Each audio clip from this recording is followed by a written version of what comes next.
อยู่เมืองตั้งไต่ได้อยู่ไว้ที่ป่าเมืองไทยพยายามปูนเมืองยองและฉันพบ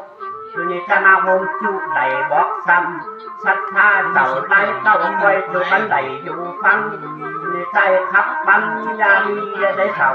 น้อยโยงได้พิงเข้าจึงยืนเมเปงขับเปงกันก็อยู่เมืองกลางไทยคอยกล่าวฐานว่าไว้ที่บ้านใดย่างคำอยู่ยับกันสั่งกินจานบ่ทันที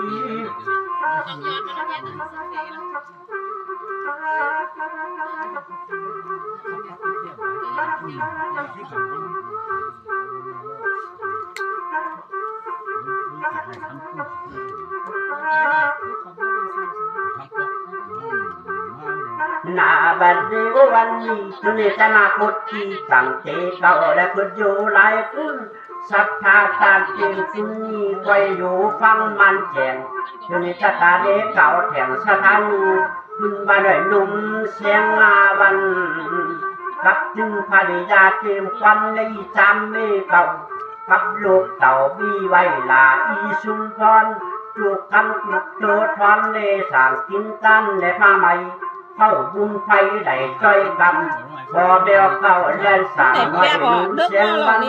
เข้าชุมดังกำจางลองพระยกยืนจานความแก่กลาบและพิโกสุนเลเก่าศรัทธาก็ไม่ออกเซ่เซ่เซ่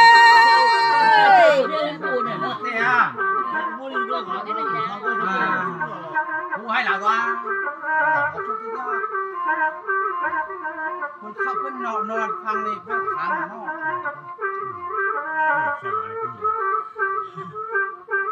นาบัดนี้วันนี้จุเลจะมาอยู่ปอดตั้งตั้งใบพุทธิเมออกเก่าเลี้ยนสามคุณและตัวหลาอีเป็นเมื่อปิดตาปอนอนเองว่าหน่อยตามันและเป็นปอเวลักสอมดอกไม้ว่าจุลาอีโบอันนี้แต่มาจับจูพันสางกินตาในมาใหม่เข้าบุญไผ่ได้จ้อยกำเสียงหลาดอกไม้วันลักว่าใจอุ่นนาโยมให้ปินเมออกวงเลได้ย่อเอาและดูตามเข้าบุญพันได้จ้อยกำมาขอน้ำเพียงหลาดอกไม้เจ้าใหญ่สะพาน เข้าพุทธะทิ้งทิ้งเลการดื่มน้ำจ้อยกำขณะนั้นจริงอะไรไหลดักน้ำจันทร์ทุกแดนสูงท่านักไปพัฒนาแล้วพอบุญรับตั้งโตกัน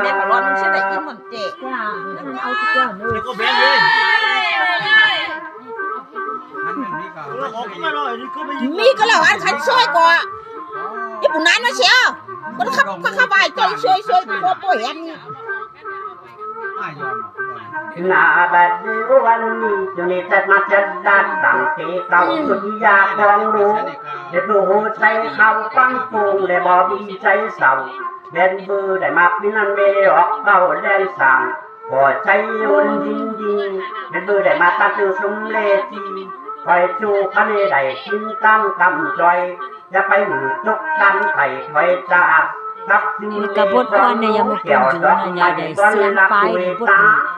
แล้วมายังจังเกี่ยวมันไปเสมอนี่ฮัน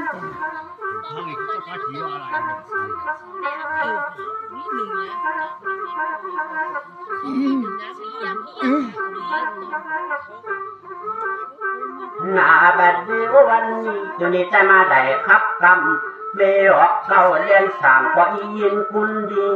กับจึงสมิกะผูกวันว่าเต็มใจเกี่ยวจอมเป็นหน่อยนุ่งคอยสงการว่าพร้อมได้น้อยตุ๋ยกับตามฟังนี้ได้มาพิเลตานบุตรย่อพาลูกเกี่ยวคำว่าได้ตั้งแล้วผู้ช่วยเจ้าอยู่ดีจุนี้จะมาขับกำดีและปันเก่าศรัทธาบ่ไม่ออกคอยบอกแห่งสถานีและดูหลาอีดีสมิกะผูกวันเกี่ยวจอมเป็นหน่อยอ่อน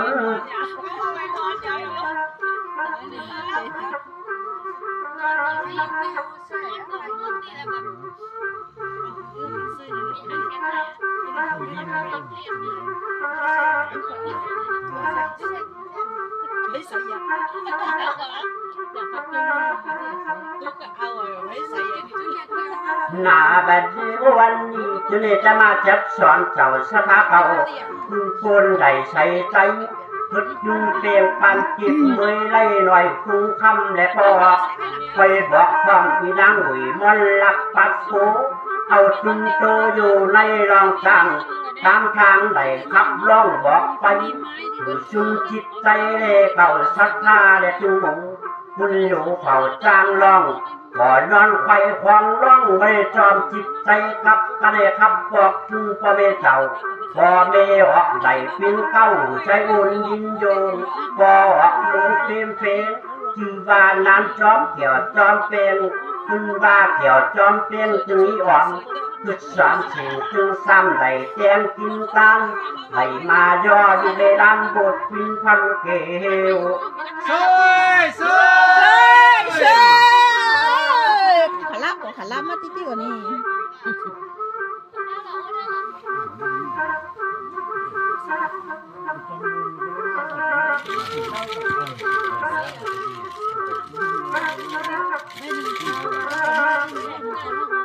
หน้าบัดนี้วันนี้อยู่ในจะมาได้บอกเทเก่าพุดเลยเมโสกับตามนอนอยู่ที่ในเส้นทางหลวงย่างเคยได้ที่ยงวันนี้ได้มาพุดผู้สางก็กินตามไหลมาย่อเอาด้านบทฟินพาลุเกี่ยวพันว่าได้ตั้งเลี้ยวคุณจะไปไม่กินเลี้ยงคุณเมโสก็เป็นว่าที่เล่ใจได้ไทยตั้งนำยัดที่ยัดนำและค่อยได้พัฒนาดีท่านอันนาบุจักมีกับตามมีสุนทรเกี่ยวจอมเป็นได้ไม่ออกค่อยบอกกับจึงใต้จานได้เป็นเก้ามีลักเจ้าดอกไม้และตัวลาอีนางยินตาบางไอ้ตาเลยยินในเกี่ยวมันว่าได้ตั้งเลี้ยวจะไปไม่กินเองกันเป็นใจปุ่นร่างคำดิบโดนนั่งสินั่งนี่ได้ยังคำก็บินไปเจมึงอ่ะ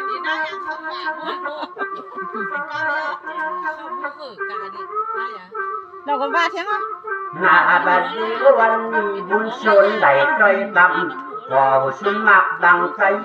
ยินหลักเป็นมือไหลเกี่ยวใจตันและบอกใจตาเนี่ยยาเกี่ยวดอกไม้และตัวหลาอีนางคุณขอจะมาฟังว่าที่เด็กใครจะไปกินตันไข่โหอยู่ให้บุญมือได้ใจกำและสุนมักดังใจสัพพะทานได้บอกหาใส่ที่ฟังความยอมยุดเจ้าชะทาเขาและพ่อใจตามสับคุณพันดาบางและอีนางมีเก่าท่านจานถุนสีเย้าก็บ่ไม่กินเองบ่ได้เปลี่ยนใจได้ยอตานก็ได้ลูกตาล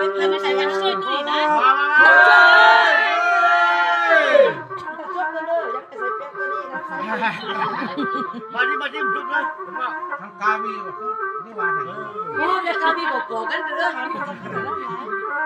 หน้าบัดเขาหน้าบุญได้พันกำอันเดียวเขาเล่นสางอีนางอย่าไปใจจังเวลาเพื่อเจนำใจจังเกี่ยมของจำก็พิมพ์อย่างผู้ฟัง